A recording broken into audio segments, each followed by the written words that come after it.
And so here we are. It's time to meet these incredible filmmakers, and I will call them one by one and acknowledge in the theater some of the people who have also been involved in their films. So I'd like to start with Ladj Ly, the director of Les Miserables, which is also, as you know, France's selection to the International Film Award at the Oscars. Hi, Ladj. And Ladj will be accompanied by his interpreter. We acknowledge in the room Djibril Zonga, the actor of Les Miserables. If you can please stand so that we can see you. And Vincent Maraval. Vincent Maraval, the producer of Wild Bunch. Thank you. Next, we invite Lulu Wang. Lulu is the director of The Farewell. And The Farewell premiered at the Sundance Film Festival last January. Hello, Lulu. And had an impressive opening here in the States last July. And in the room, there are producers Andrew Milano and Dani Melio. Thank you for being here. Up next, Bong Joon Ho, director of Parasite.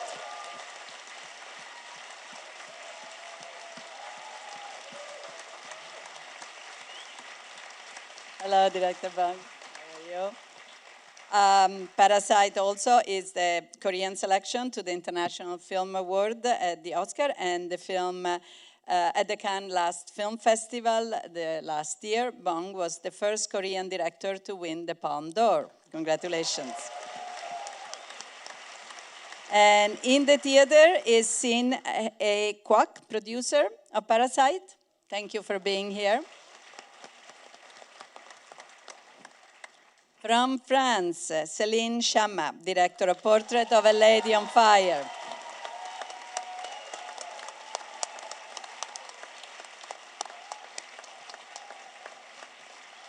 Hello, Céline. Accompanying her with us are her wonderful actresses, Adèle Hanel and Noémia Merlan, in the room.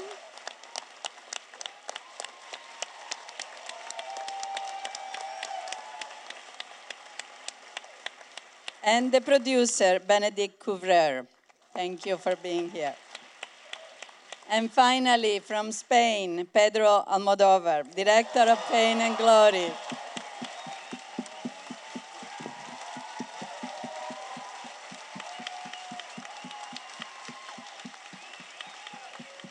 Hello. Pain and Glory is Spain's Oscar candidate for international feature film. And in the theater with us, we're very happy to welcome Antonio Banderas, the lead of the film, who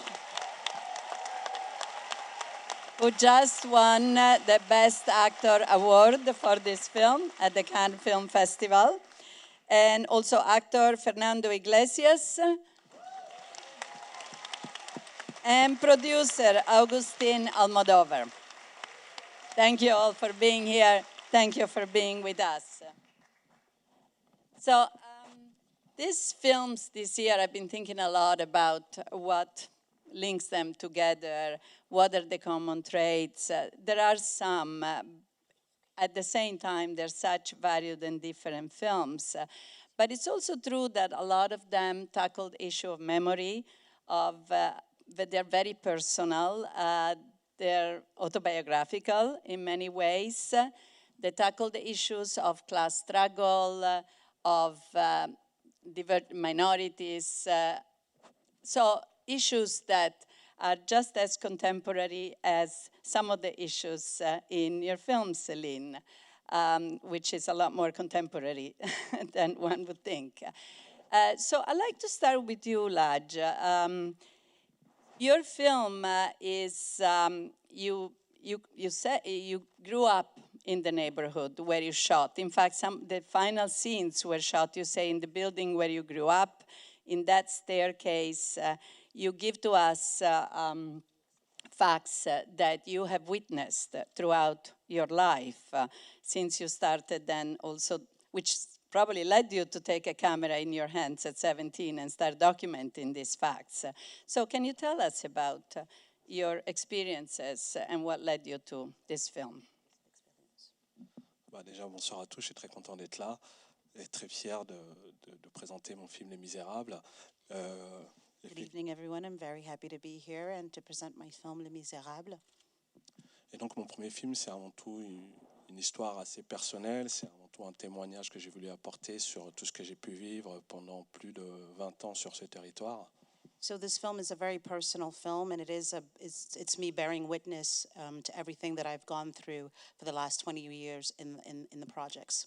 Et donc tout ce que vous voyez dans le film, c'est des choses que j'ai vécues, tout est réel, tout est inspiré de vrais faits, de notre première séquence de Coupe du Monde jusqu'à la scène finale que j'ai vécue. Et il se trouve qu'elle s'est déroulée dans ma cage d'escalier à l'époque, et il se trouve qu'on a retourné dans cette même cage d'escalier pour être au plus près de la réalité. So everything that you see in the film, from the very beginning, from the World Cup to the end, this last scene in the stairway, all that I've lived growing up in the projects, and that stairway is exactly the same building that I used to live in, and that scene really took place in that particular stairway. So I wanted to go back to that reality.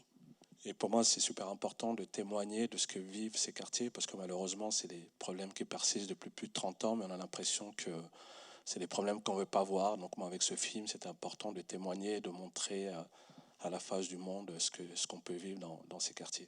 So this film, for me, is really bearing witness to what is going on in the projects for the last 30 years that the world seems to be ignoring. So it's important for me to make this film that shows the reality of what's really going on. And Ladj, you said you invited Macron, in fact, to come and see the movie in the projects. Tell us about. Did he see it? Raconte-nous un peu l'histoire de Macron. Ah oui, l'histoire de Macron. Oui, c'est vrai que pendant le Festival de Cannes, j'avais lancé un appel aux politiques parce que j'estimais que mon film c'était un cri d'alarme. Donc j'ai demandé au président français qui voit le film. Finalement, il nous a proposé de venir à l'Élysée pour le faire voir. J'ai refusé l'invitation. J'ai proposé de venir à Montfermeil, dans mon quartier, pour voir le film. On n'a pas eu de retour, on a fini par lui envoyer un DVD. Et donc il a vu le film et il dit qu'il a été bouleversé et demande à ses ministres de trouver des solutions pour ces quartiers. So since the film came out in Cannes, I had put a call through to the president to let him know that he should come and see this film, and he did not see the film. And because for me it really was, like I said, bearing witness to what is going on in the projects for the longest time. And so after the festival, he invited me to come to Élysée, and I invited him to come to Montfermeil to come and see the film. He refused, so I refused to go to Élysée to show him the film. And eventually he saw a DVD of the film, and he was deeply moved by the film, and has decided to start taking action in what's going on in the projects. Thank you. Lulu, your film is also very autobiographical. You talk about your grandmother. Tell us about, how difficult it was even to keep the truth about the film that you were making from your grandmother. So for quite a while. So tell us about what led you to this film. Yes. First of all, thank you so much for having me here. This is quite a huge honor. Thank you for being here.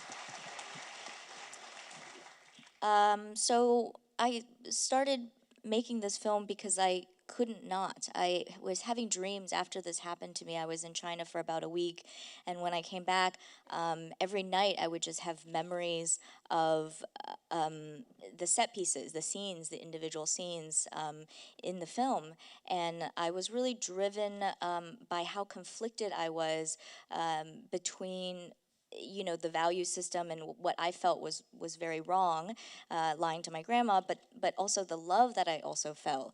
And so I was driven to make the film by the juxtaposition of love and joy with grief and being angry with my family, but on some level understanding it at the same time and just having a lot of questions and not having any answers for them.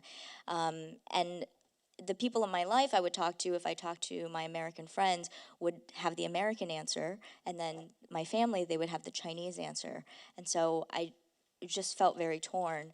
And so that's why I made the film, and I guess I didn't think about how meta it was going to be to actually make the film, because, well, first of all, I dreamed of making the film, but in a way, never quite knew for sure if I would ever get to do it. And once we started making the film, I told my family, and they said, well, you've made films before, and they've gone nowhere, so let's not worry about it, you know? Are they paying you to write the script?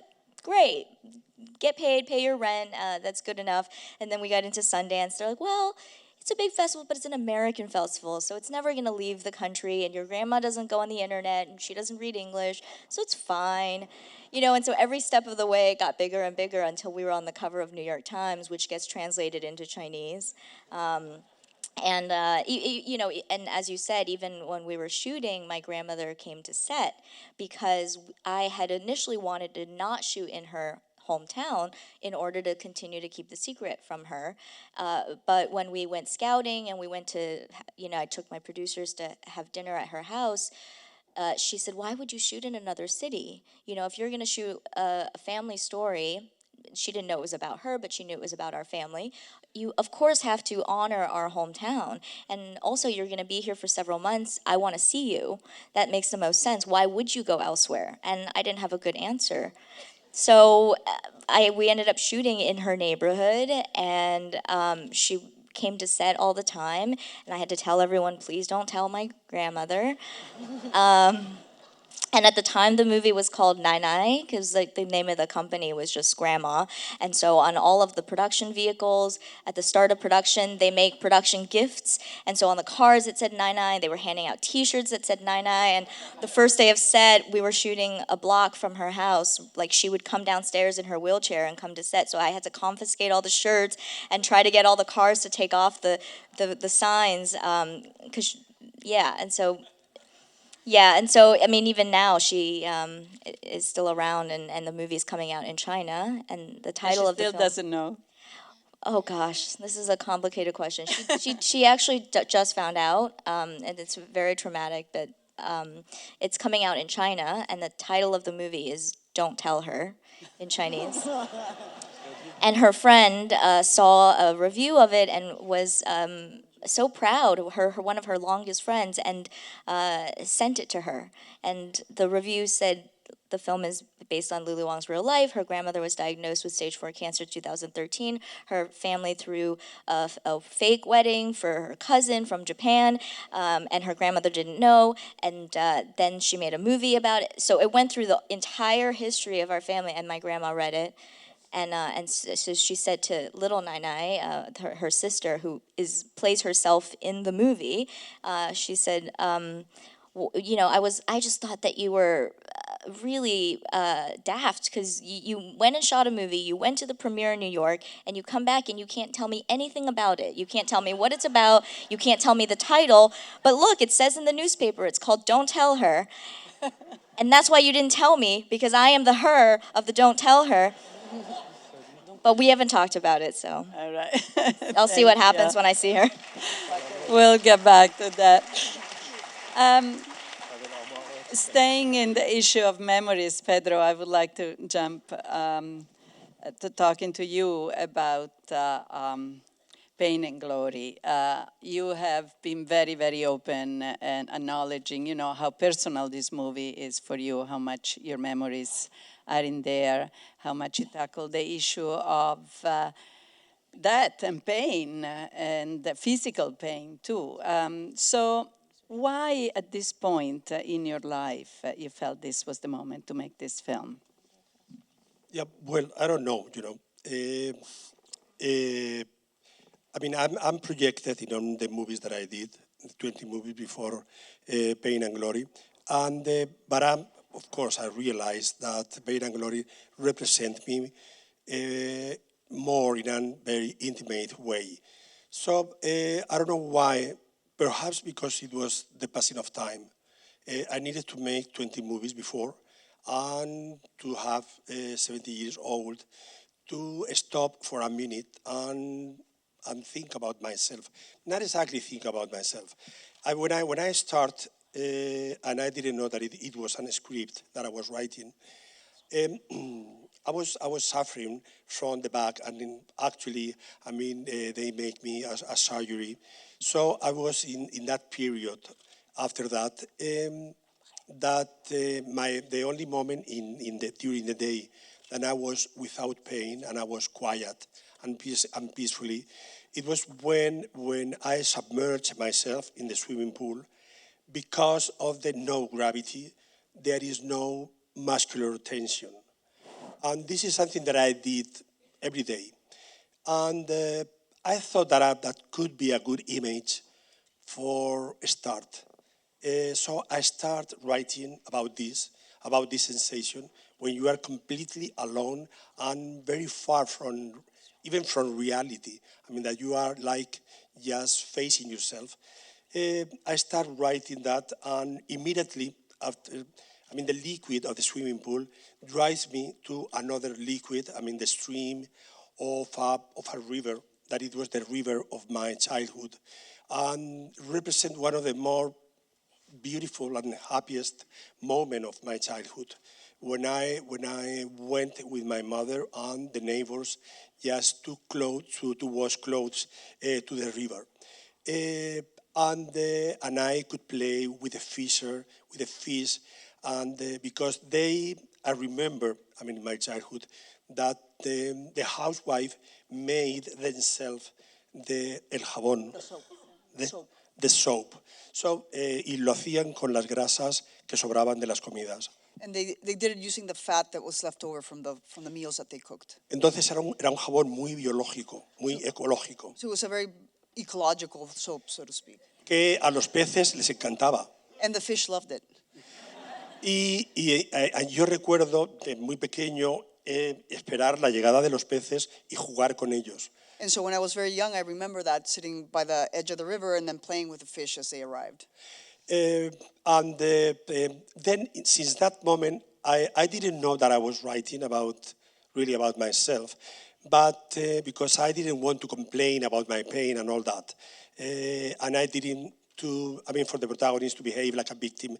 But since the very beginning, it was very clear that there is an alternancia between the past and the present. A back and forth between past and present. El hecho de que el protagonista fuera un director de cine más o menos de mi edad y con problemas parecidos, And the fact that the protagonist is also a film director, almost about my age and with very similar problems, hizo posible que en el guión introdujera tres historias que resultan que le pegan muy bien al personaje, pero eran tres historias que yo ya tenía escritas antes, como set pieces. it made it possible for me to introduce three stories that are kind of these three set pieces that I had written before. It allowed me to bring them into this particular script.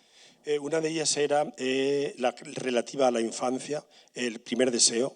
So one of them had to do with infancy, with my childhood, called the first desire. It was something that I wrote at early 90s. The other one, it was the monologue called Addiction. I wrote that thinking about a play.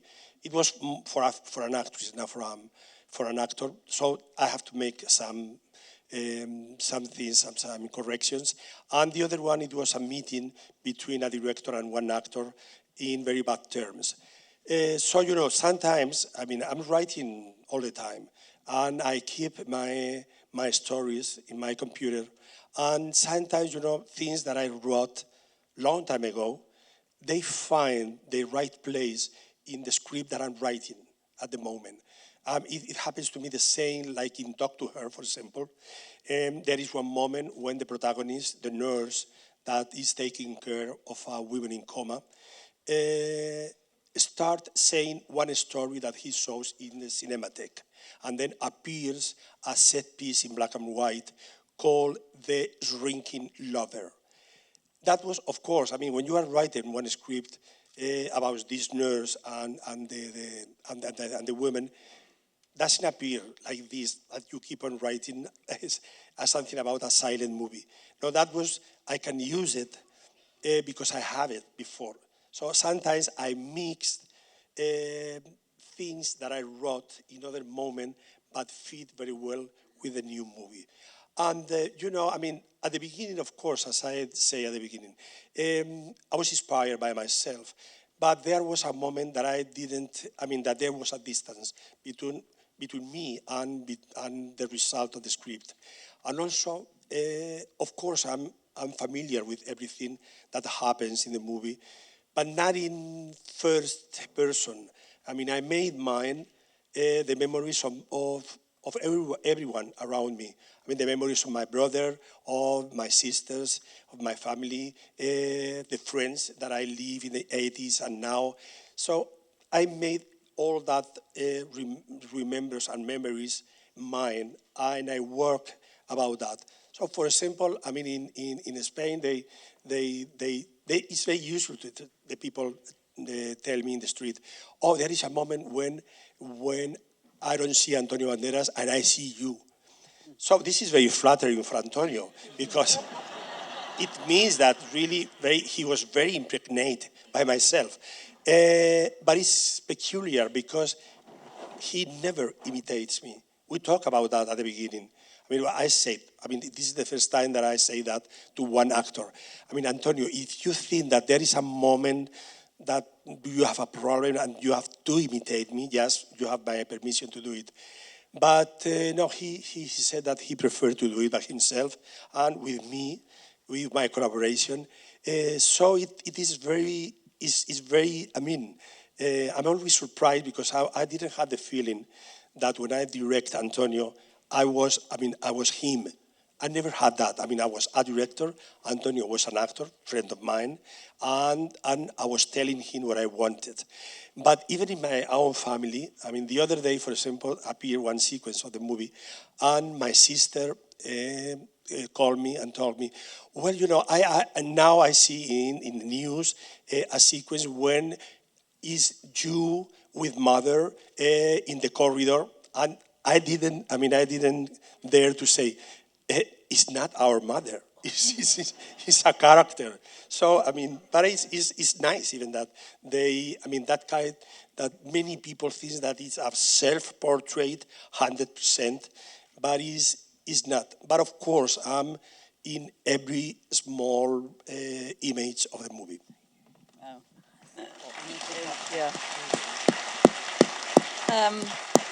Céline, we were talking about art, and art certainly is an inspiration for your movie. And I'd like you to explore this concept and how different, although as we were mentioning before, how somehow some of the themes of the strong women, strong independent women, their bond, you know, comes throughout your films, you know, in girlhood, and and how you could use a period piece to make such a contemporary story. If you can talk about that. Well, hi, happy to be here also. I have no particular taste for period pieces. I didn't think, oh, I'm going to do this genre of cinema. And I feel like I'm not trying to be in dialogue with history of cinema, maybe because I'm a woman, so I will not belong to that history, so I'm not bothering. But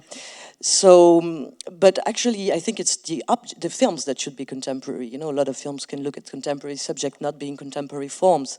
So it was actually even like a challenge to set this film back in time and not to be submerged. I don't know if that's the word. It is. Submerged by what can come with this idea of the period piece, more expertise and the fact that you're going to have to craft this whole world. Really try to, cinema is always a reconstitution. And maybe it's going to be the past, maybe it's going to be the present. You have to pick everything you put in the frame. So basically, I decided to do it as the same job as a contemporary film with more pressure. And also with the feeling that really you could do hyper cinema because you were going to be so accurate and you were going to choose everything that was in the frame. And that's why we decided to put not much, I must say. And the fact that we were talking about a lesbian love story and also the fact that we were talking about women artists at work, this is imaginaries that haven't been shown much on screen. So when you're going for something that hasn't been seen much, basically it definitely belongs to the present. It has to be made. So this dynamic between the present and the past was kind of a cool dynamic to write, and also was linked to what the film is telling about, because it's a love story, and it's the present of a love story. It's even a slow burn. It's about also a film about desire before even love, but it's also the memory of a love story. So it's also even the love story as a past. And I try to craft these two things. I don't know if I'm answering your question. But yeah, and to find contagion between those two layers, the memory of a love story and the present of a love story. And again, also in your case, how personal is this for you? Is this something you've been thinking about for a while? Well, yes, it is very personal, and it's the film that took me the most time to think about, to craft, because it's 5 years between Girlhood and Portrait of a Lady on Fire, and it is personal because it's a film about love, and I think if you do a film about love, it's really, really personal. It's not about it's not about your own story. It's mostly, I think, about an ambition for yourself. There's a strong intimate side of the film also because it's been written with Adele and Elle in mind, and we have had a very long and strong and moving relationship. So this is obvious, this is given.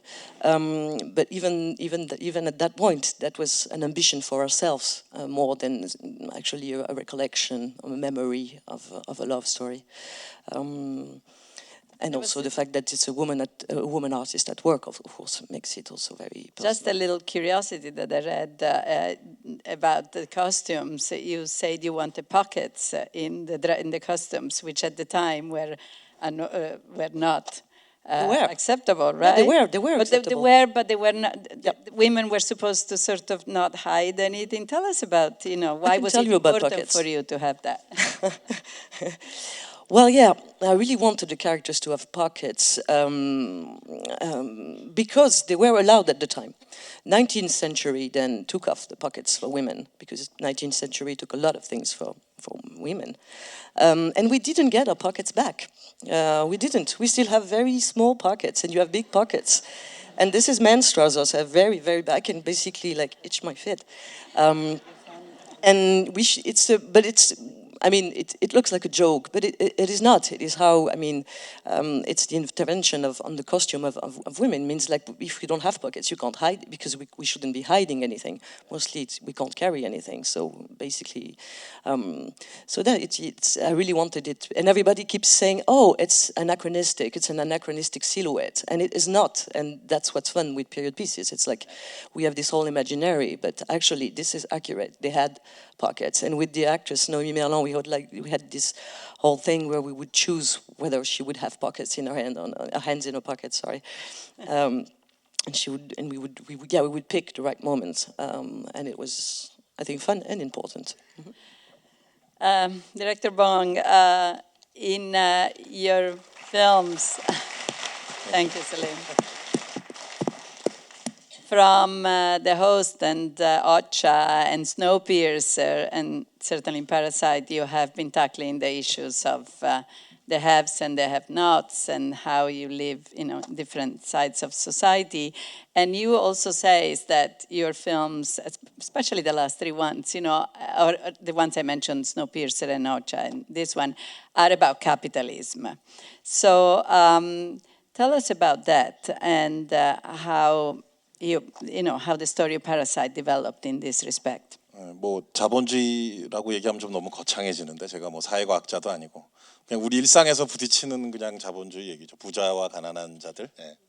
So when you talk about capitalism, it sounds so lofty, but I'm not a sociologist, I'm a filmmaker, and I'm really focusing on the capitalism that we encounter on a daily basis, the issues of rich and poor that surround us. 사실 뭐 양극화 얘기를 많이 하잖아요. 요즘 뭐 워낙 갭이 많이 벌어지고 근데 뭐 한국이나 미국이나 뭐 유럽 뭐 여러 나라들이나 다 비슷한 상황인 것 같은데 이 영화에서 그리고자 했던 건 사실 더 이제 더 큰 어떤 공포감. 예. So we often talk about this era being one of polarization and widening gap of rich and poor, and I think all countries all over the world are going through similar situations, but what this film really wanted to portray is a bigger fear.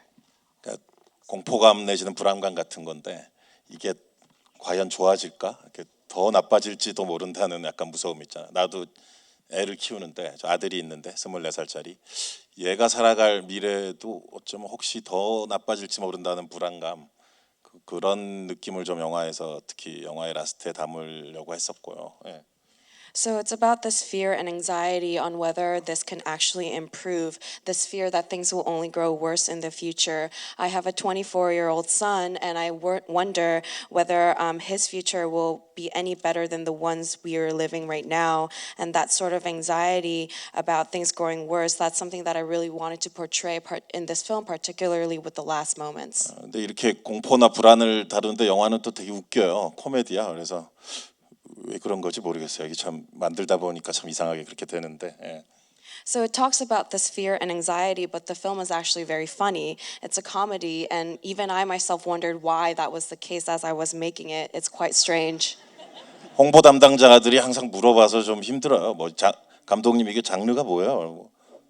모르겠어요. 근데 그분들 항상 힘들게 하는데 누군가가 그냥 나 자체가 장르다라고 말해주는 사람이 이제 가끔 있는데 그런 사람을 만나면 제일 기쁘죠. So the marketing team always has a difficult time because they would ask me what genre my film is, and I would just say, I don't know. So they always have a difficult time with my films, and sometimes people will comment on how the genre of my films are just me, myself, and that's the comment that really pleases me the most.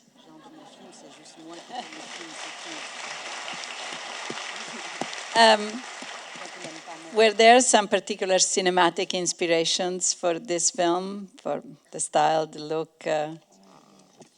뭐 그 여러분 아실지 모르겠는데 이제 한국의 김기영 감독이라는 마스터가 있는데 그 하우스메이드라는 영화 이제 마틴 스콜세지 감독님이 그거를 이제 파운데이션에서 복원해 가지고 이제 상영도 하고 그랬었는데 그 영화에 보면 그것도 이제 그 중상류층 가정 얘기예요. 그 영화에도 또 계단이 많이 나와요.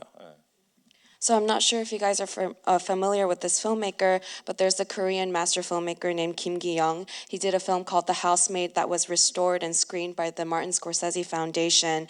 And that film also is about an upper middle class family and features a lot of staircases. The movie is released by the Criterion DVD, so please find it. And then also 조셉 로지의 그 하인이라는 영화도 되게 계단 나오는 영화들은 다 영감을 많이 받았죠. So there was the film The Servant by Joseph Losey, and a lot of films that feature staircases. Yeah, like Alfred Hitchcock's The Psycho, the beautiful staircase scene with Martin Balsam when he killed by that crazy mother, not mother, actually by Anthony Perkins. Yeah, 안 보신 분들한테 스포일링했나? 스포일링하면 안 되는데. Have I spoiled the film for anyone over here? We found another common element, staircases, among these films. One of the character of Banderas in Pedro's movie says, and I assume Pedro, obviously this is for you, without filmmaking, life would be meaningless for me. And I'm wondering, for all of five of you, whoever wants to start how art and cinema have been, an important driving force in your lives, both as persons and as artists, obviously. Pedro, maybe the line comes from you, so without filmmaking, life is meaningless, you said. Was art and cinema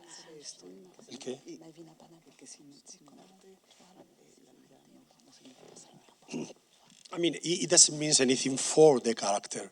I think people can live without art, or with other kind of art.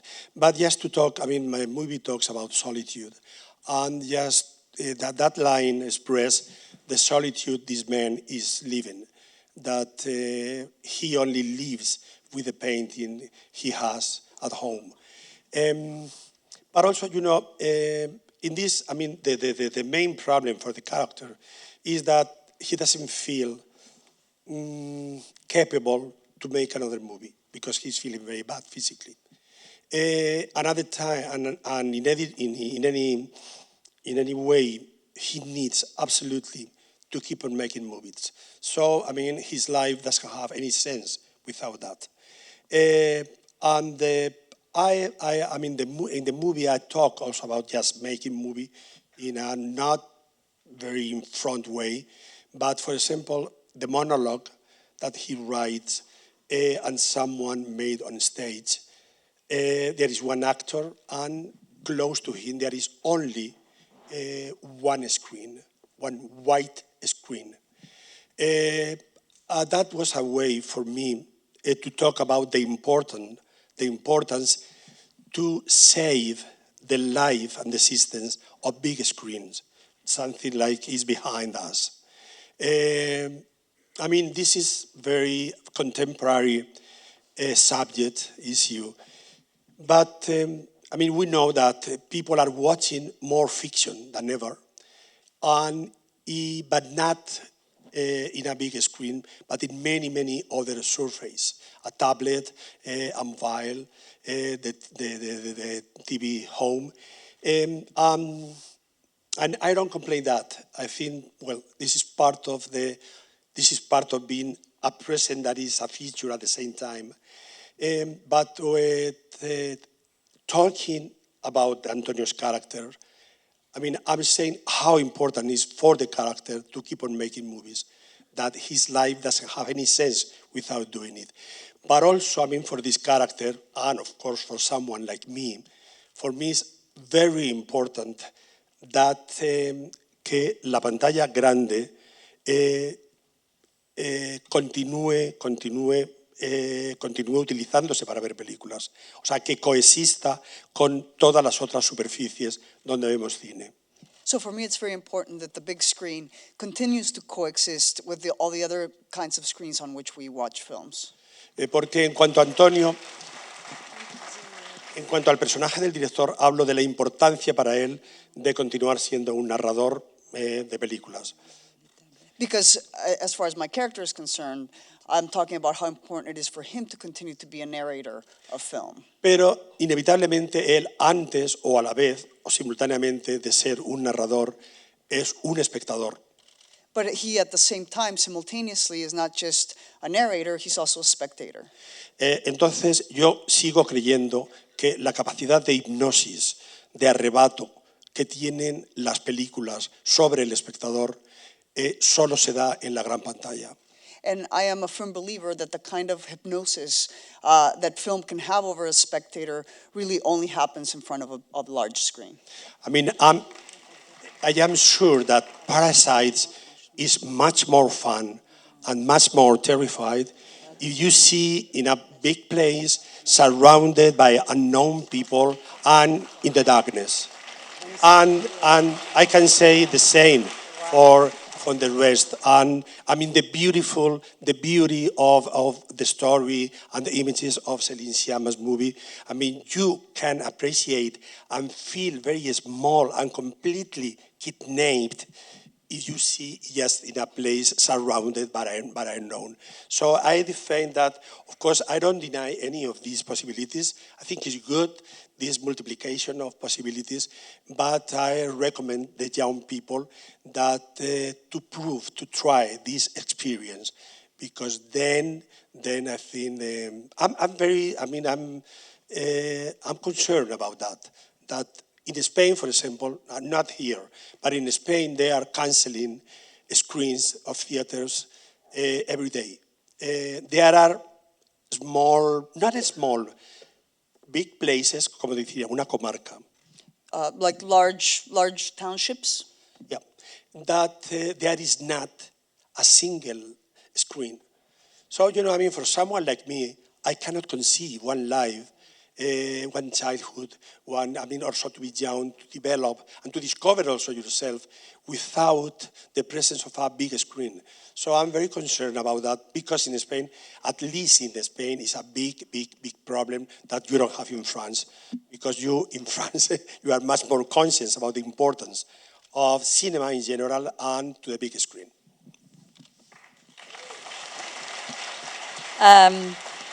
Actually, Céline, Ladj, I don't know who else wants to tackle this, but also Ladj, you said, I mean, you're making movies also to bring around change, and so, and I'm wondering, you know, how important it is for all of you. Céline, you have been fighting with the 50-50 movement, and you know, to bring about changes.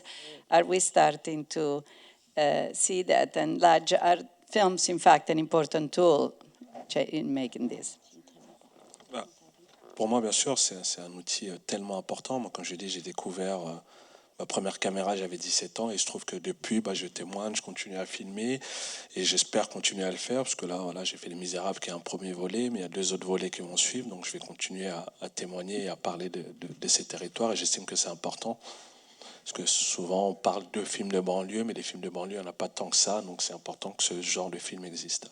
So for me, it's extremely important because ever since I was 17, I've been making films. I bought my first camera at 17, and it's of vital importance to continue to bear witness to what's happening in the projects, because we talk about it and we say there are films that exist around the projects, but there aren't that many. So I have to continue making films, and so Les Misérables is part of a first trilogy. I'm going to continue to keep talking about the same subjects in that specific area, but for me, it's of vital importance to make films. Et pour moi, c'est aussi important, parce que j'estime que le cinéma, c'est un milieu qui est assez fermé, qui est difficile d'accès. D'ailleurs, c'est pour ça qu'on a créé une première école, une école de cinéma qui est ouverte à tous, gratuite, sans condition de diplôme, donc tout le monde peut s'inscrire. Donc c'est une seconde étape, et là, on ouvre des écoles en Afrique, mais pas que, on essaie d'ouvrir des écoles dans différentes parties du monde, parce que j'estime que c'est important de former cette nouvelle génération à tous ces métiers du cinéma et de leur donner la chance et l'opportunité de pouvoir raconter leur histoire.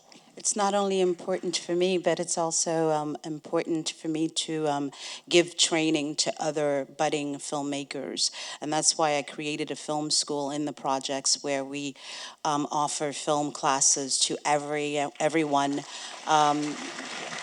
No age discrimination, no matter where they're from, they can come and learn how to tell stories and make films. And we want to also create some of these schools in Africa as well, because the industry is very elitist and still very closed, and I'd like to change that.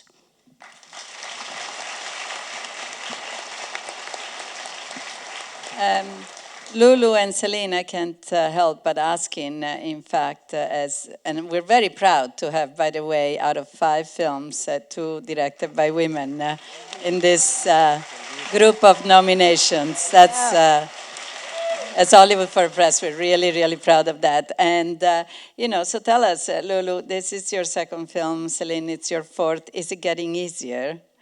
And is it going to get easier? And Lulu, I heard that you're also having a major star in your new, you know, you're going to be working with Nicole Kidman in a series. So are things moving? It's hard to say, you know, big picture-wise. For sure, this film has opened up many paths for me and many friends as well. I've had many people come up to me and say that as producers, they've been pitched the next Farewell, or that as a producer, they're looking for the Farewell. And but, you know, I'm a little cynical about all of that, because I think everybody wants to jump on board of something that is successful. And whether or not people really want to take the risk that my producers took to make this film, as unprecedented, an American film that's going to premiere at an American film festival, that's 85% in Mandarin, as well as distributors, A24, to actually buy a film like this and figure out how to market it. And it's challenging, with so many people in America. The myth is that they don't want to read subtitles, and so there are many barriers. And I want to say also to what Pedro Almodóvar was saying about the importance of the cinematic experience. I think what I learned, this was truly a learning experience for me as a filmmaker this year, was having a film like The Farewell in the theaters was completely game-changing, because we got an offer from a big streaming service, and it would have been great to have the money and have it screen worldwide, but so many people, because this film is actually about differences, two different cultures, people who love each other but have differences, and how do you learn to agree? How do you love and disagree in a respectful way? How do you learn to have disagreements with grace?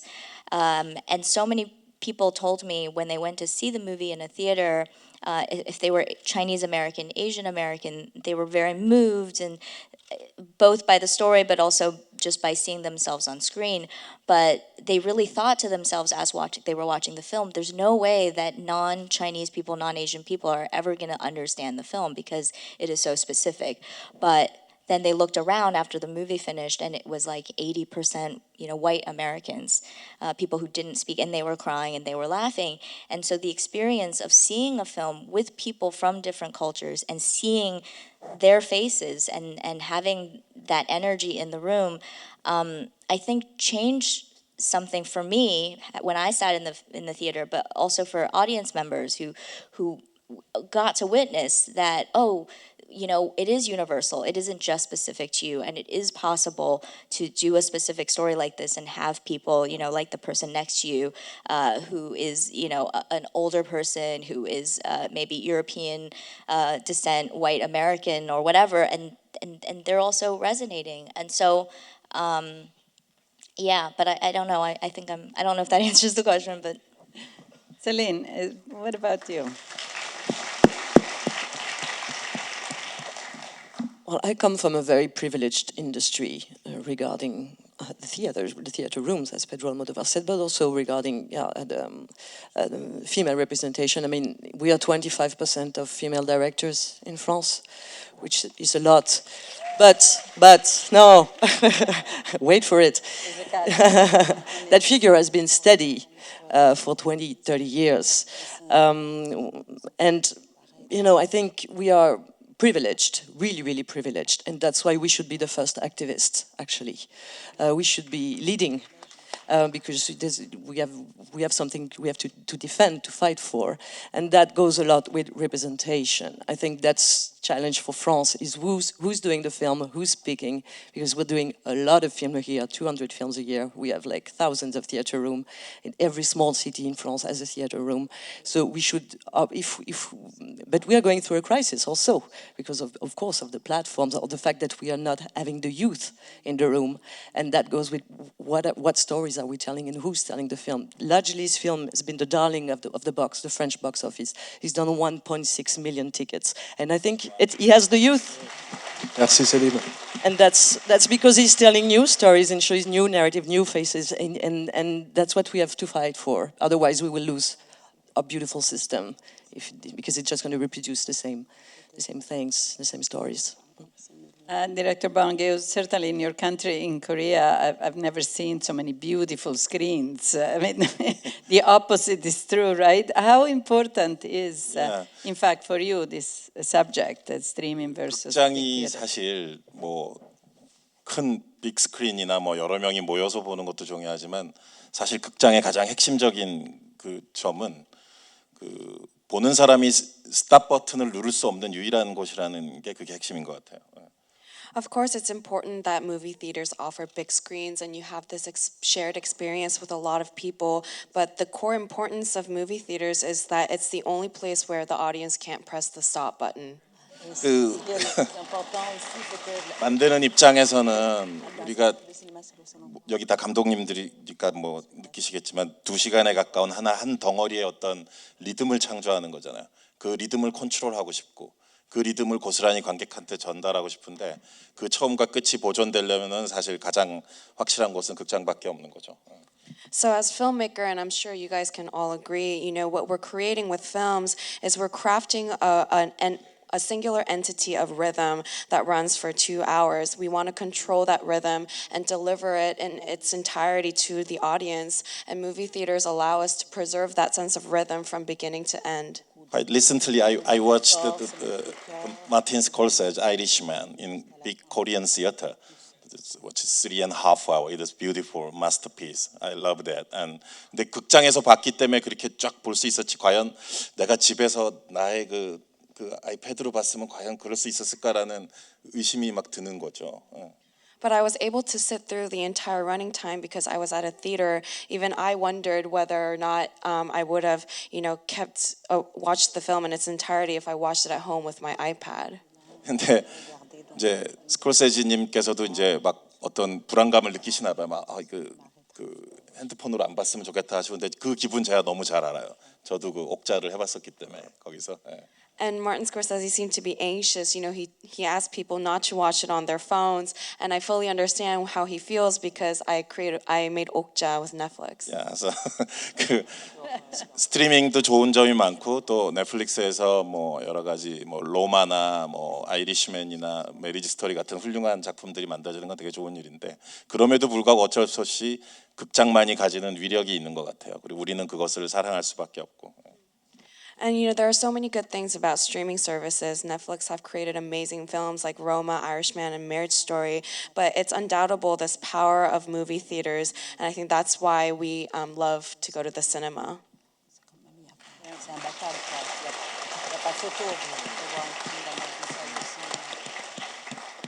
And Director Bong, I wanted to bring you again a little bit through the trajectory of your films from The Host, which was also a metaphor of, you know, a big country bullying a smaller country, to this one. How important are, in fact, the social and political elements throughout your films? I mean, it's, you know, even in all your films. 뭐 정치 사회적인 메시지를 꼭 넣으려고 뭐 처음부터 그 깃발을 들고 막 이렇게 휘두르는 그런 건 아닌데. 예. So I never intend to, you know, pour social political messages into my film. It's not as if I want to wave that political flag in front of everyone. 근데 이제 그 나 자신을 장르 영화 감독이라고 생각하고 그 영화가 보여지는 2시간 동안 관객들을 되게 제압하고 싶어요. 히치콕이 늘 그랬던 것처럼 그게 이제 가장 저의 1차적인 목표이기는 한데요. 예. I always consider myself a genre filmmaker, and I always want to overwhelm the audience throughout the entire running time of the film, like Hitchcock did. That is my primary goal as a filmmaker. 그렇지만 그렇게 관객들을 빨아들이기 위해서는 어쩔 수 없이 인간에 대한 이해나 접근이 있어야 되고 인간을 이렇게 한 명 한 명 파고 들어가다 보면 또 어쩔 수 없이 그 인간이 속한 사회나 시대가 나오는 것 같아요. 그래서 자연스럽게 시대나 정치로 확장될 수밖에 없는 것 같아요. 처음에 그거를 목표로 안 했더라도. But in order to captivate the audience, you really do need to take a specific approach and understanding to the human condition. And I think that the deeper you delve into an individual, the more you come to see about society and the times that these individuals are surrounded by. So I think in that sense, the film just naturally expands to containing these social political messages, even if that was never my goal in the first place. 근데 이제 일단 보는 2시간 동안 관객들이 재밌게 보기를 바래요. 웃고 떠들고 무서워하고 하면서 그러고서 이제 집에 가서 그냥 2시간 재밌게 보고 집에 갔는데 이제 씻으려고 이렇게 옷을 벗다 보면 옷에 이렇게 베인 상처가 있는 거죠. 이게 언제 내가 베였지? 피도 막 나 있고 그런 느낌의 관객이 그런 상태가 되기를 바라는 거죠.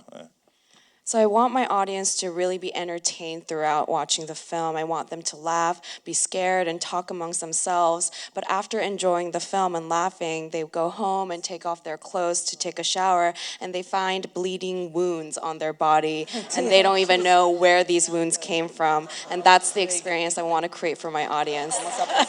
Ils se trouvent des plaies sur leur corps en prenant une douche, que le film leur a vraiment marqué. That's pretty nasty.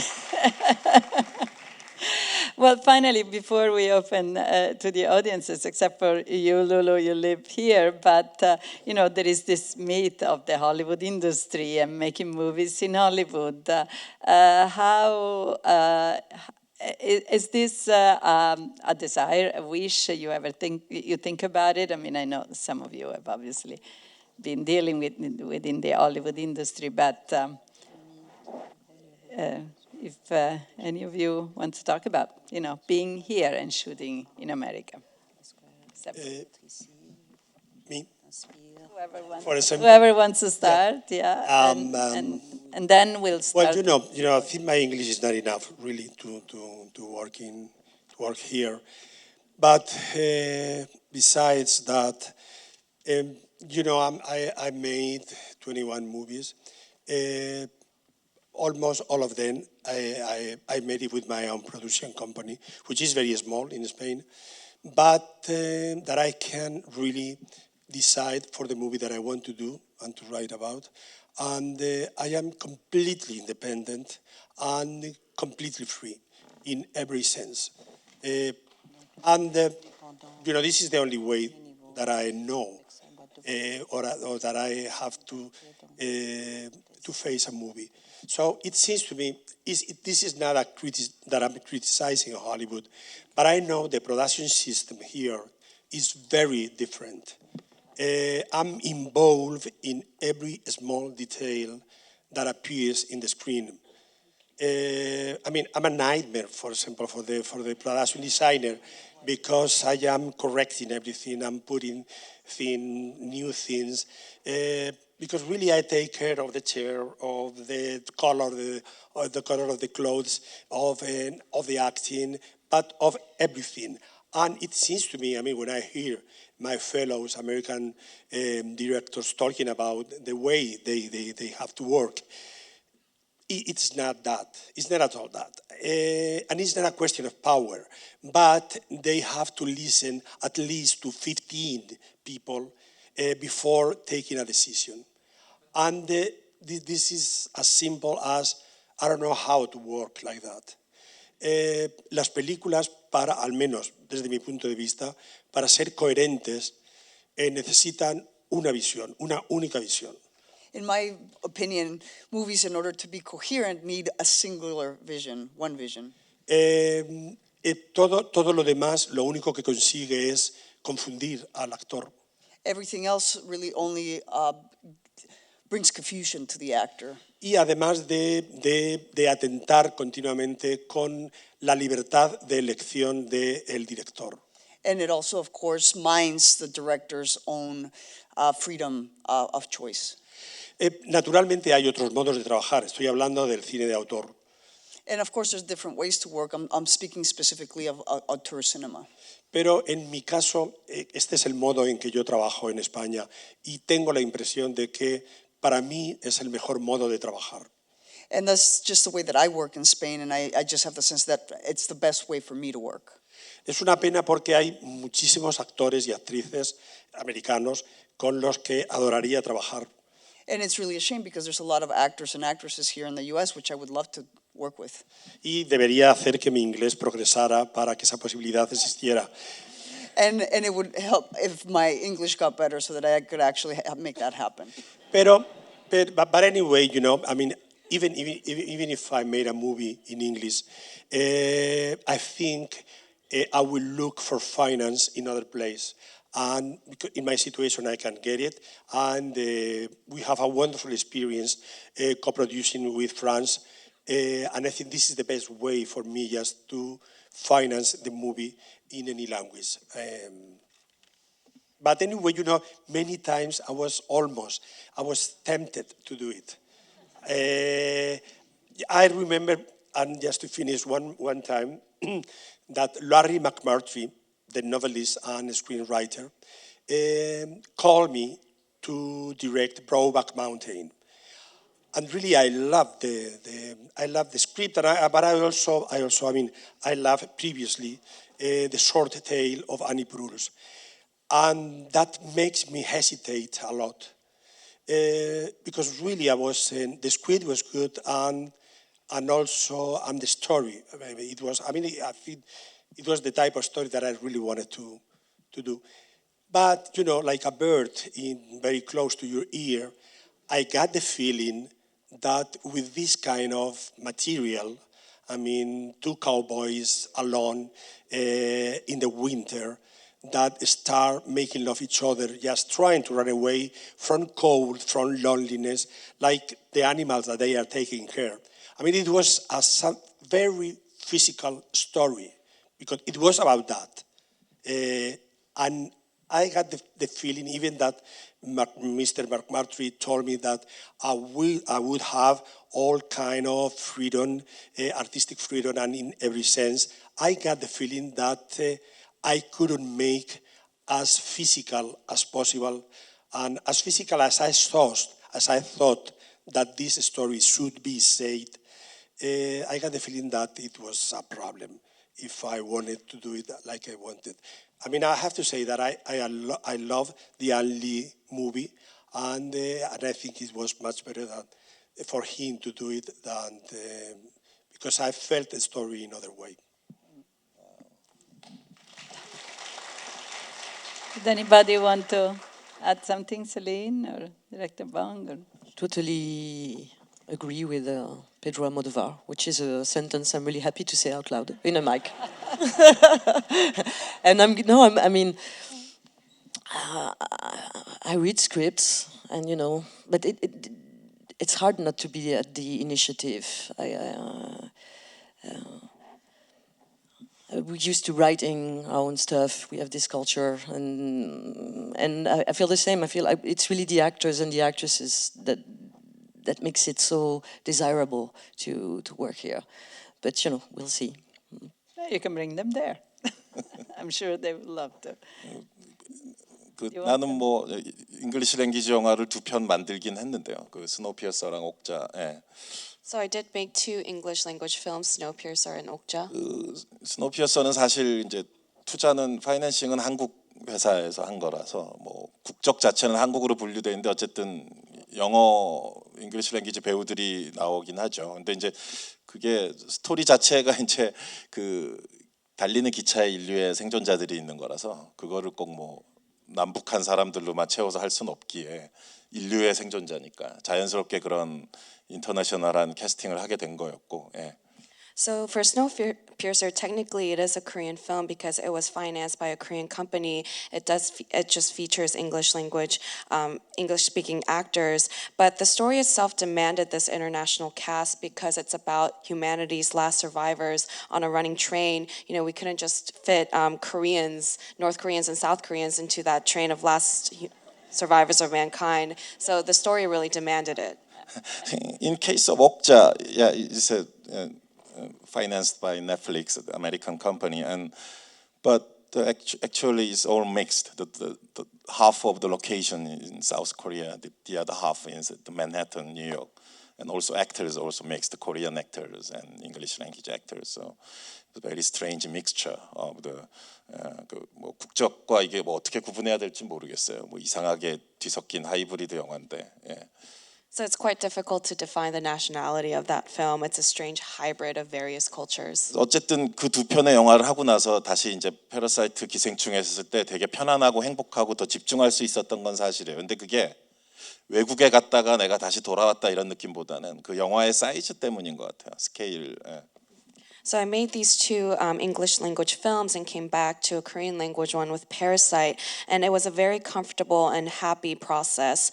I was able to take a very focused approach to making this film, but I don't think that was because I came back to Korea after having worked in America. It was really more about the scale of the production. 예산이 작을수록 행복한 것 같아요. I think the smaller my budget is, the happier I am.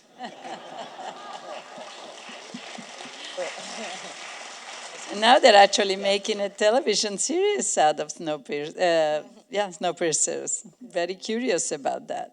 You're executive producer, right, on that? 그냥 그 방영되면 재밌게 보려고 기다리고 있어요. I'm waiting for it to air. I'm sure I'll enjoy it. 그 직접적인 관여는 안 하고 있고 그냥 EP로 이름이 올라가 있는데 뭐 여러 가지 좀 변형된 것도 있는 것 같고 그 오리지널 영화와는 뭐 차이가 있는 것 같더라고요. 자세히는 몰라요. So I wasn't directly involved with the TV show. I'm just credited as an executive producer. I know that they changed some things around. It might be different to the original film. I don't know the full details of it. Just once I visited the set, it's a very strange feeling. 그 기차 세트를 이렇게 보는데 약간 막 그 옛 악몽이 되살아나는 것 같기도 하고 막 여러 가지 복잡한 감정이 들었는데. So I looked at the train set and it felt like all the nightmares were coming back to me. But great thing was there was Jennifer Connelly was there. She was amazing and 그 너무 멋졌어요. Okay, that's a good thing. 사인 받고 싶었는데 I wanted her 창피해서 autograph, 못했어요. but I was so embarrassed to ask. I'm sure she wouldn't mind. And Lulu and Ladj, you mentioned you have 2 more movies you want to do about the neighborhood and the area. And Lulu, if you can tell us about your next project coming up. Alors, effectivement, pour moi, c'est super important de garder mon indépendance et ma liberté totale. Moi, pendant 15 ans, 16 ans, j'ai fait du documentaire. Je viens surtout du documentaire. Et j'ai écrit, réalisé, produit à chaque fois mes documentaires parce que j'estimais qu'il fallait garder cette liberté. Et là, pour mon premier long métrage, j'ai rencontré les producteurs qui m'ont fait confiance, avec qui je me suis entendu. Clairement, ils m'ont donné une enveloppe et ils m'ont dit « ta carte blanche, fais ce que tu veux ». Donc à partir de là, j'ai développé ma première fiction. So for me, it's extremely important to keep my independence. I started making films since I was 17. I've been making documentary films and always been independent. And so for this specific film, my producers gave me basically a budget, an envelope with an amount of money, and they said, do what you want, and so, which is what I did. And that's what I want to continue to do. Et donc c'était la seule condition pour que je travaille avec des producteurs, parce que c'est la première fois que je travaille avec des producteurs. Moi, j'estimais qu'il fallait que je développe mes projets seul. Et là, effectivement, les 2 prochains, je continue à travailler avec les mêmes producteurs, sachant que je suis aussi coprod, parce que c'est important aussi de maîtriser son sujet. Donc les 2 prochains sont en écriture. Le prochain, j'espère le tourner fin d'année, début d'année prochaine. Et l'année d'après, le 3e volet. Et l'idée, c'est de raconter ces territoires sur ces 30 dernières années. Et chaque film correspond à peu près à 10 ans. Donc Les Misérables, c'est actuel. Et ensuite, on sera dans les années 2005, puis dans les années 90. And so, and I also co-produce my films, so it's important for me to be also part of the decision-making. And that was like my only condition also to work with these co-producers. And so they're also going to be co-producers of my next film, which is I'm finishing writing now and hoping to shoot at the end of this year. So I want to look at the projects in the last 30 years. So this, Les Misérables, deals with the contemporary today of the project. And then we go back to 2005, and then prior to that, we'll go back in the 1990s. Et donc oui, comme je dis, la liberté elle est importante. Et d'ailleurs, avec l'école qu'on a montée, on forme les jeunes, mais on produit aussi les films et on leur explique que c'est important qu'ils puissent raconter leurs propres histoires et garder leur indépendance. Donc on a aussi une société de production, on les encourage à raconter leurs histoires sans que personne leur dise comment finir la fin ou autre. And so for me, it's really important, even through the film school that we started, that we train these budding filmmakers also to stay independent, to be really masters of their own films, and to so no one tells them how to end their films. So we really encourage that as well, for them to be as independent as possible.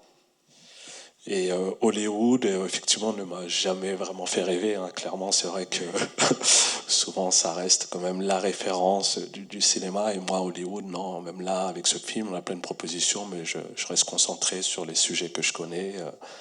Et voilà, c'est pas un rêve, en tout cas pour moi, de faire des films ici. I like Hollywood, but I've never dreamt of making films in Hollywood. And so, I've been offered to make, certain films, but I want to stay steadfast and dedicated to what I know how to do, and that's to continue to, make films in that geographical area.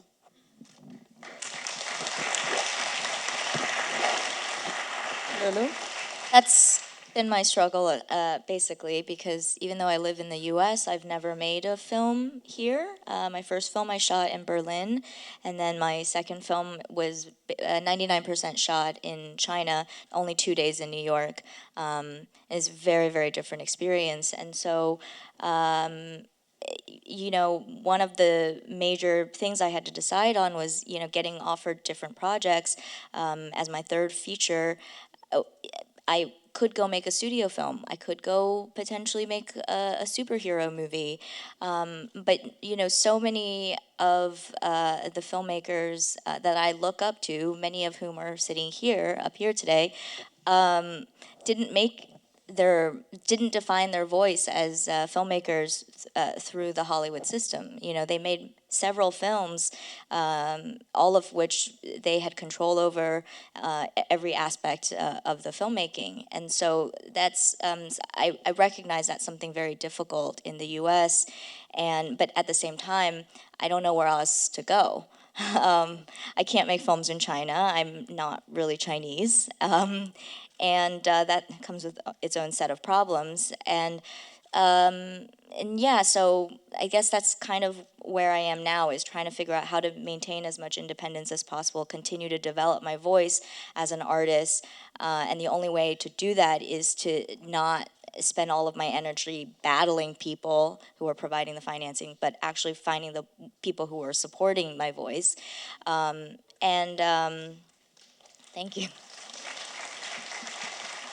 And then I think the other struggle too is for me that it took me a while to even recognize that I'm an American filmmaker, because I didn't really know what that meant, because there weren't people who looked like me making American films in Chinese language. And so now it's like, well, do I make a film in LA, and what language do they speak if they're in America? Can I be an American filmmaker but continue to shoot abroad and have my characters speak different languages? And can I be, and being a foreign language film, but an American film, which I don't know if that's happened very much in the past.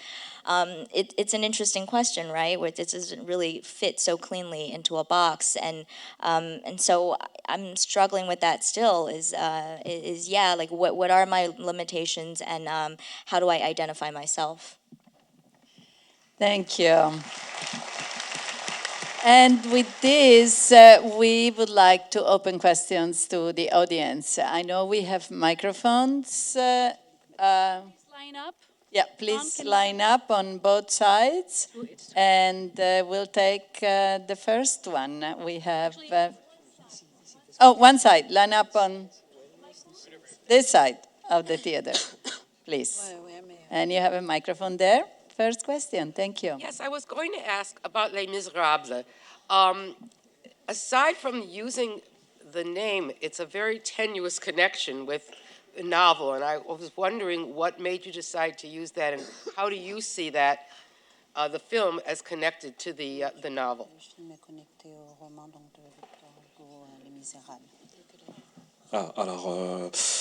C'était avant tout un clin d'œil que j'ai voulu faire au roman de Victor Hugo. Hein. C'est pas du tout une adaptation. Il se trouve que j'habite Montfermeil. Il se trouve que le film se déroule à Montfermeil. Il se trouve aussi qu'une partie du roman de Victor Hugo se déroule à Montfermeil. Aujourd'hui encore, on a la fontaine Jean Valjean, la maison des Thénardier. Donc on a un rapport très particulier avec cette histoire depuis gamin.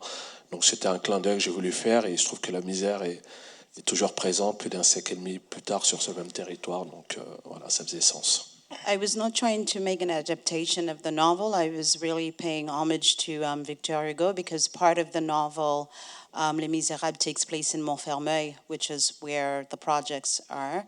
And so basically it was to talk about misery, and that misery still remains today.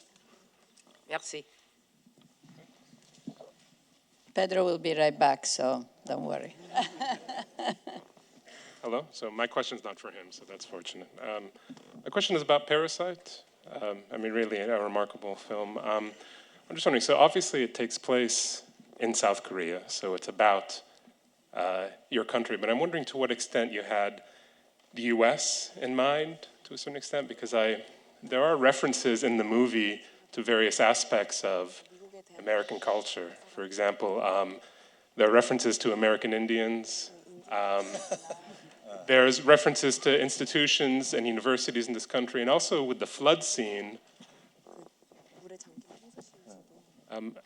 It actually did remind me of certain natural disasters that we've had in this country. For example, like Hurricane Katrina and so on.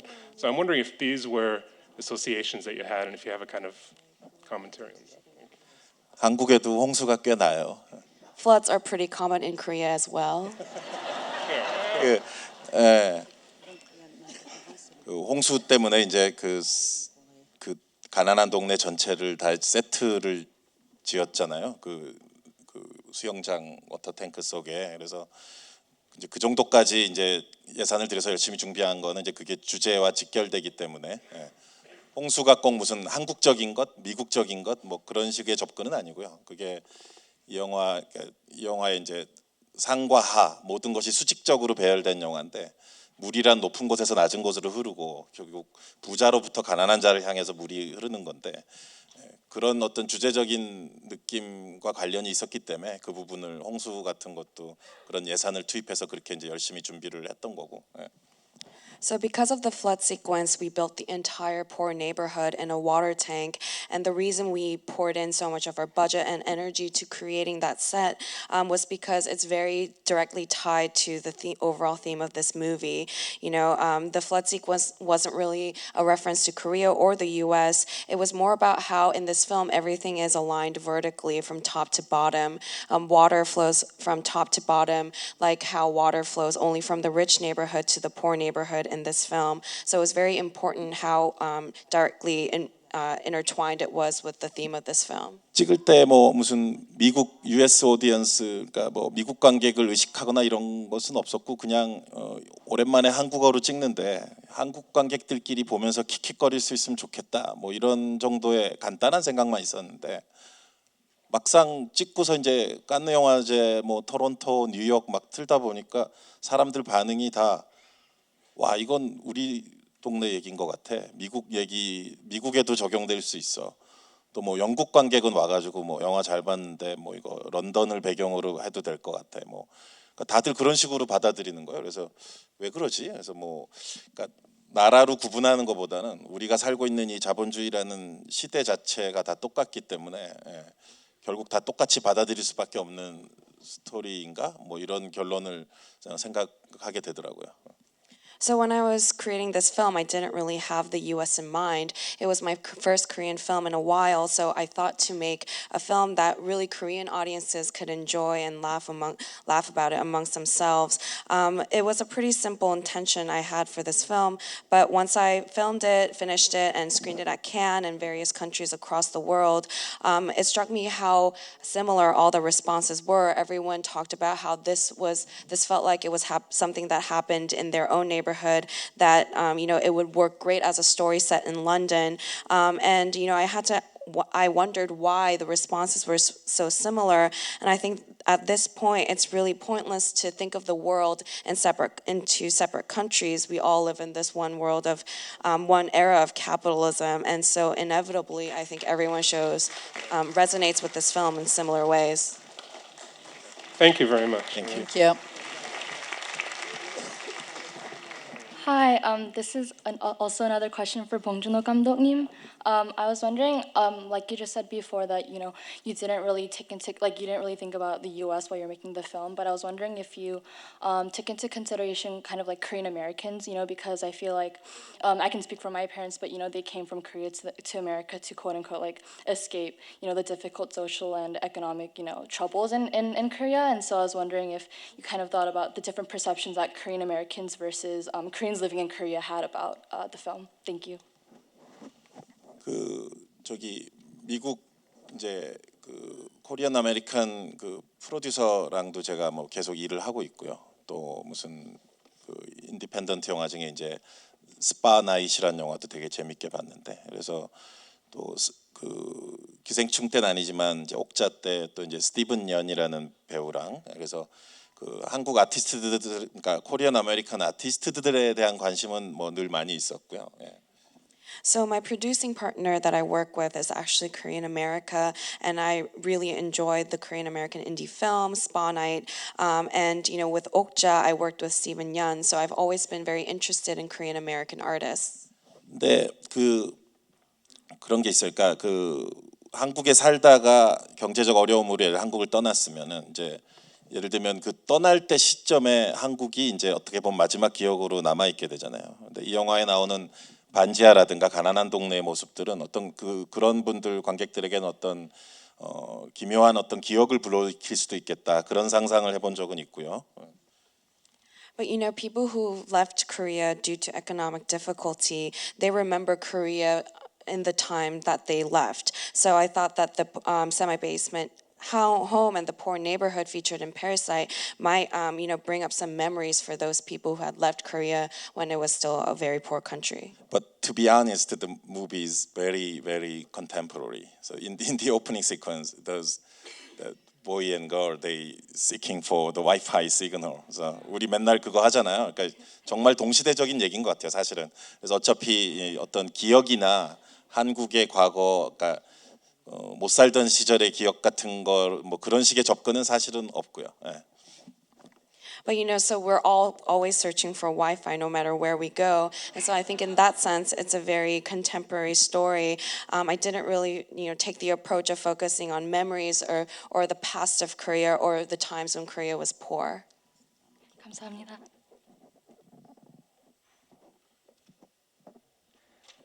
Hi, this one is for Pedro. When watching Pain and Glory, I was shocked. I felt it was the first movie of yours that didn't contain melodrama, that was just pure drama. Was there a different approach to writing this movie than to the other ones, or did you look at different sources?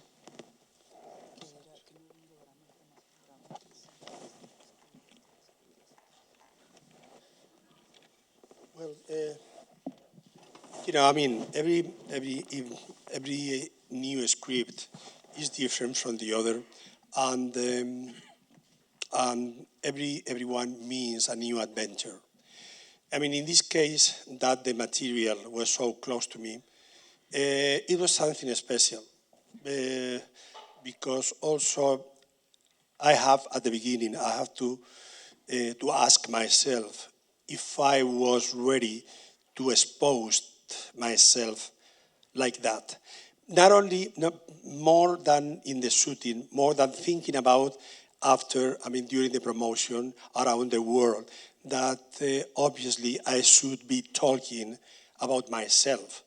And of course, I knew that many people will ask me, did you get heroin when you were young or now? And of course, I don't mind this kind of question, And I tell you that I'm always sincere. Not the answer is no. But anyway, it doesn't matter. I mean, I think the spectator has the right to understand the movies in their own way, because it doesn't matter our intention. A movie, and I think this is wonderful about movies in general, that a movie can be 1,000 different movies, depending on the 1,000 point of view of the 1,000 different people, and all of them are included in the movie. But answering about if that was more, no, it was not more difficult.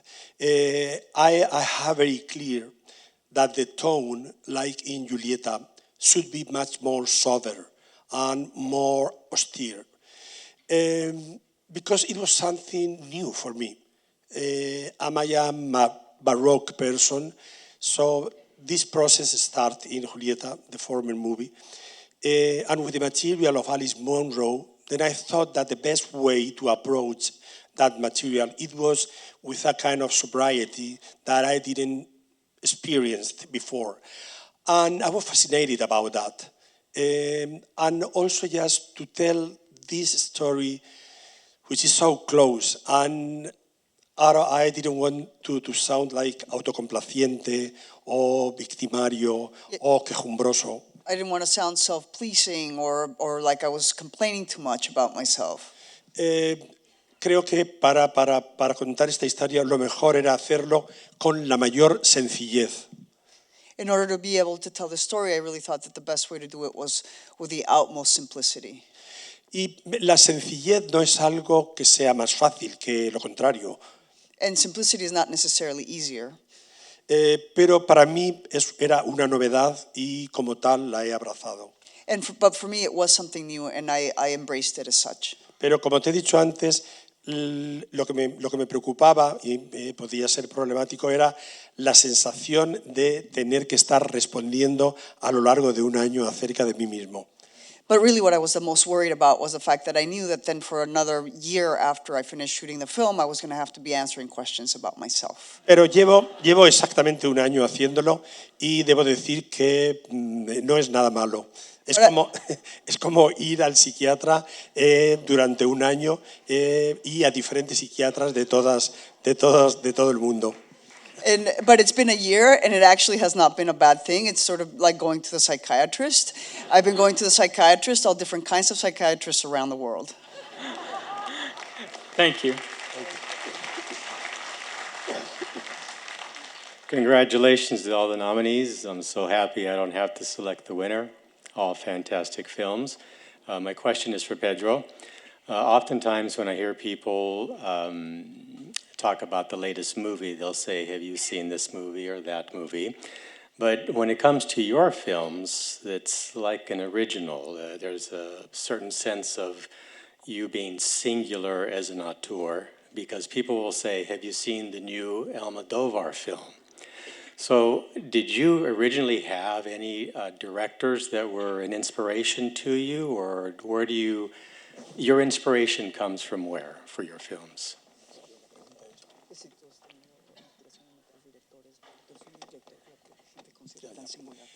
I mean, I'm a good spectator. I'm a moviegoer. So, of course, there are many directors that I love, and I'm sure that they have an inspiration in my work.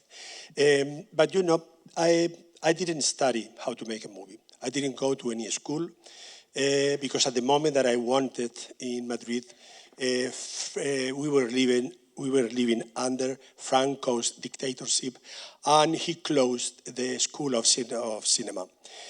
So I couldn't go. So I started working in a telephone company as an office assistant and having, let's say, a double life. I mean, in the afternoon, I became an artist and a filmmaker. So, I mean, with the first salary, I bought a Super 8mm camera, and I started making movies by myself. And this is the only school that I have. So, I mean, I'm telling you that not to be admired, but because that when there is nobody that taught you how to do something, you have the feeling that you are inventing every single shot, because this is the first time for you. But of course, I mean, I have a big influence from many directors that I have in my mind that I love them. I mean, for example, I think it's very difficult to be a director and not to have a kind of influence of Alfred Hitchcock, for example. Also, you know, I mean, just for the part of Europe that I was born, I also had a very big influence, or I don't know if it's obvious or not, from the Italian neorealism and the French New Wave, and also the English free cinema of the 60s. But you know, in my movies, there is always many reference to other movies. At sometimes, you know, when I see one movie, I think that experience belongs to me. So, and this is part of my life and part of the material that I can write about. And for example, in Talon Aiguille, in High Heels, there is a sequence where Victoria Abril, the character of Victoria Abril, talking with her mother, said, "Did you see Autumn Sonata by Bergman?" And the mother is like that. And Victoria, in an incredible way, start talking about one sequence where Ingrid Bergman listened Lee Bullman to play a Chopin sonata. And after that, Ingrid Bergman said, "Okay, it was wonderful, but, better you do like this." And it was very humiliating. Well, I'm not going to tell you to tell all the story of the sonata, but sometimes, the movies just not only inspire me, that my characters talk about themselves, and they explain themselves about the movies they was watching. Some character in my movies, they are directors, but the characters of my movies go to the cinema and also talks about the cinema. There are many more than Bergman. Rossellini was also in one of them. Nicholas Ray was in Women Universe for Remy's Breakdown. There is, there is a lot of other directors and other movies inside my own movies. Thank you. Thank you. Well, what can I say? Merci, cherche, kamsamida, gracias. Thank you very much for this really good group of people here together today, for all of you coming. And break a leg tomorrow at the Golden Globes. Please, everybody be there and watch it. Thank you. Thank you. Thank you.